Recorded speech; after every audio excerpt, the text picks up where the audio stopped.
Good morning student. Part 20 हम पढ़ रहे थे पिछली कक्षा में, जिस कहानी का नाम है घमंड। और हमने पढ़ा था कि किस तरह एक सीप है जो समुद्र के अंदर रहता था और मोती बनाने का काम करता था, और उसे अपने आप में बहुत घमंड था। और सोचता था दुनिया के सबसे महंगा कीड़ा मैं हूँ, मेरे जैसा पूरी दुनिया में कोई नहीं है। वो कहता है कि रेशम का कीड़ा जो होता है वो भी रेशम बनाता है, लेकिन रेशम उतना महंगा नहीं बिकता है, मोती तो बहुत बिकता है, इसलिए मैं इस पूरे विश्व में सबसे ज़्यादा महंगा कीड़ा हूँ। इस बात का उसे बहुत घमंड था, गर्व था, और उसके लिए वो किसी से बोलता नहीं था, किसी से, बिल्कुल समुद्र के नीचे तह में पड़ा रहता था। सबसे अपने आप को अलग थलग, किसी को अपने बराबर बात करने के ही काबिल किसी को नहीं समझता था।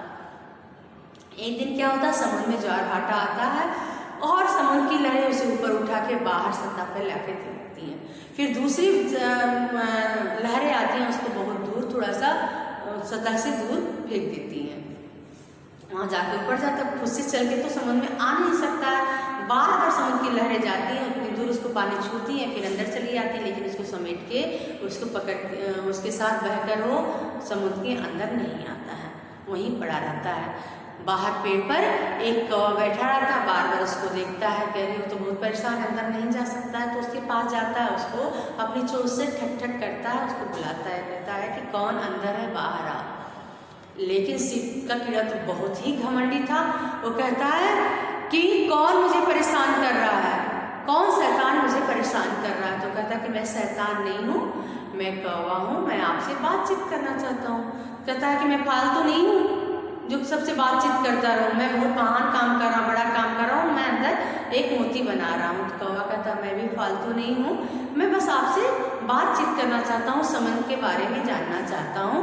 और उसके बारे में वो बातचीत करने लगता है, और जो मोती होता है उसे बार बार घमंड के साथ उसे जवाब देता है। कौवा कहता है कि तुम मुझे बता दो कि समुद्र में क्या क्या होता है, क्योंकि मुझे साइंस के बारे में दिलचस्पी, मैं जानना चाहता हूँ समुद्र के अंदर क्या क्या होता है। उससे पूछता है क्या वहाँ पक्षी होते हैं, और भी चीज़ें होती हैं, फाख्ता होता है। तो कहता है कि तुम बेवकूफ़ हो क्या, समुद्र के अंदर तो मछलियाँ होती हैं, मेरे जैसे हाँ बहुत सीप हैं, अद्भुत पेड़ पौधे हैं, लेकिन मैं किसी से बात नहीं करता हूँ, वो सब छोटी सीपें हैं, मैं बहुत बड़ा हूँ, इसलिए मैं अकेला अलग पड़ा रहता हूँ। तो कौवा कहता है ठीक है, बार बार उससे बात करने का प्रयत्न करता है, और बार बार उसे वह घमंड के साथ जवाब देता है। अब हम आगे बढ़ते हैं। मोती फिर बना, कहता है कि कौवा कहता है कि तुम उससे बार बार कहता है कि तुम हमसे बात नहीं करो, तुम बाहर आओ, लेकिन वो कहता है नहीं, मैं मोती बना रहा हूँ, मैं बाहर नहीं आऊँगा, तुम्हारे जैसे मैं फालतू नहीं हूँ। तो कौवा कहता है कि मोती फिर बना लेना, दरवाज़ा तो खोलो, मैं मामूली सा गरीब कौवा तुम जैसे कीमती मोती बनाने वाले बड़े कीड़ों को देखना चाहता हूँ, मैं मोती भी देखूंगा, मैं आज तक मोती नहीं देखा। कहता है ठीक है, तुम बाहर आओ, मुझसे बात नहीं करना चाहते हो, मैं बेकार हूँ, गरीब हूँ, लेकिन मैं तुम जैसे महान मोती के कीड़े को देखना चाहता हूँ, मोती को भी देखना चाहता हूँ, बाहर तो आओ।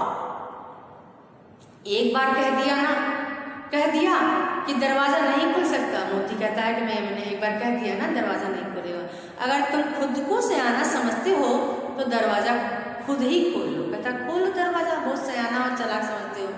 कीड़े ने व्यंग भरी हंसी से कहा, क्योंकि वह जानता था कौवा सीप का ढकना किसी तरह भी नहीं खोल सकता, यानी इतना मजबूत उसका चोंच नहीं है जो सीप को तोड़ के बाहर उसको खोल सकता। उससे घमंड के साथ कहता अच्छा बहुत होशियार समझते हो ना, मेरा खुद ही खोल लो मेरा दरवाज़ा। अच्छा यह बात है, कौवा कहता अच्छा तुम मुझे इस तरह कह रहे हो, यह बात है। कौवे ने क्रोध से कहा मैं तुम्हें अपना सयानापन दिखाता हूँ, अब जो कुछ भी होगा उसका दोष मुझे मत देना, कि अब जो होगा वो तुम्हारे साथ, मुझे उसका दोष मत देना, तुम्हें बहुत घमंड है ना, बहुत तुम्हें अपने आप। इतना कहकर कौवे ने जल्दी से सीप को अपनी चोंच में पकड़ा और फिर एकदम उड़ गया। वो क्या किया, सीप को अपनी चोंच में दबाया और बहुत ऊंची आकाश में उड़ गया, ऊंचा और ऊंचा, बहुत ही ऊंचा उड़ा। जल्दी ही वह उस जगह पहुंच गया जहां कठोर चट्टानें थी। उड़ते उड़ते उसने, यानी समुद्र के किनारे से, अगर समुद्र के किनारे उसको ऊपर से नीचे गिराता तो उसका कुछ नहीं बिगड़ता, इसके लिए वही बहुत मजबूत और कठोर चट्टानें जो थी वहां उसको पकड़ के लेके गया सीप। उड़ते उड़ते उसने बड़ी ऊंचाई से ताक कर एक सीप पर चट्टान पर फेंक दी। उड़ते उड़ते उसने बहुत ऊंचाई से ताक कर वह सीप एक चट्टान पर फेंक दी और फौरन नीचे उतरने लगा। सीप चट्टान से टकराकर चूर चूर हो गई। बहुत ऊंचा उड़ के गया और ऊपर से एक चट्टान पर सीप को गिराया। सीप उस चट्टान पे गिरते ही टूटकर बिखर गई, चूर चूर हो गई।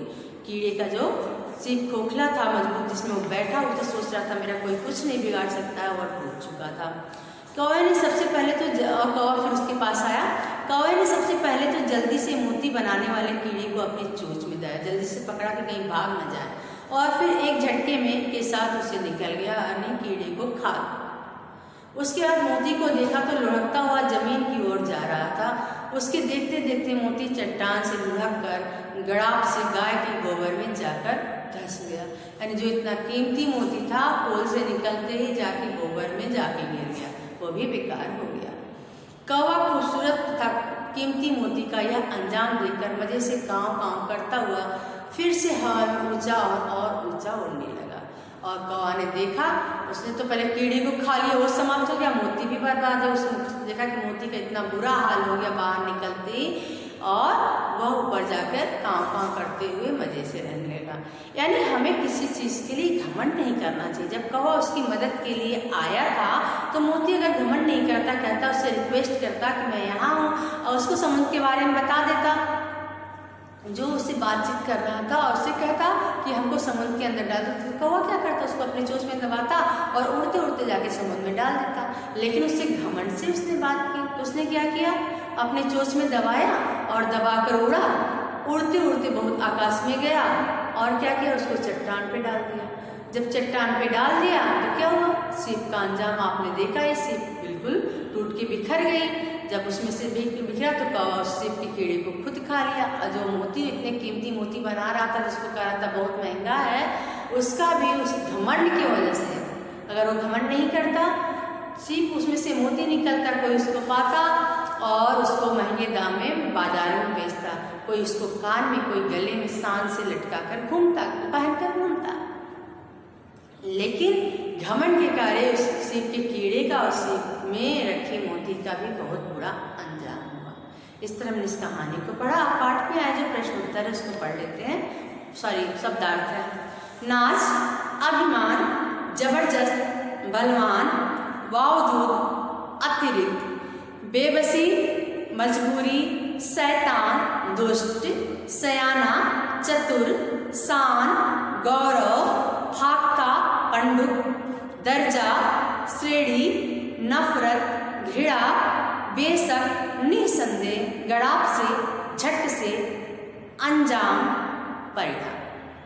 आप कहानी पढ़िएगा, शब्दार्थ अपनी पुस्तक में लिखिएगा।